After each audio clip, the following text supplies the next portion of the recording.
कई बुद्धिस्ट कहानियां हैं जो मन को पढ़ने की शक्ति का उल्लेख करती हैं, लेकिन असल में ये कहानियां इस बात पर जोर देती हैं कि गहन ध्यान और करुणा के माध्यम से दूसरों के भावों को समझने की क्षमता विकसित की जा सकती है।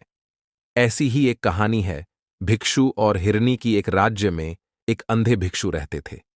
उनकी ख्याति दूर दूर तक फैली हुई थी कि वह लोगों के मन की बात जान सकते हैं।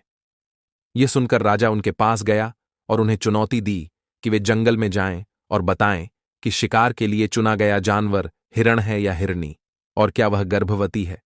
भिक्षु जंगल गए और कुछ देर ध्यान लगाने के बाद लौट आए। उन्होंने राजा को बताया कि यह हिरनी है और वह गर्भवती भी है। राजा ने जांच करवाई तो भिक्षु की बात सच निकली। राजा चकित रह गया।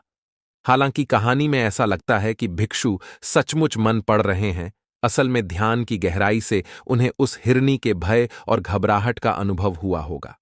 साथ ही करुणा के कारण वे जानवरों को होने वाले दुख को समझ पाए और संभव है उन्होंने हिरनी के गर्भवती होने के संकेतों को भी महसूस किया हो। यह कहानी इस बात को सिखाती है कि मन को पढ़ने की शक्ति से ज्यादा महत्वपूर्ण है दूसरों के दुख को समझ पाना और करुणा रखना।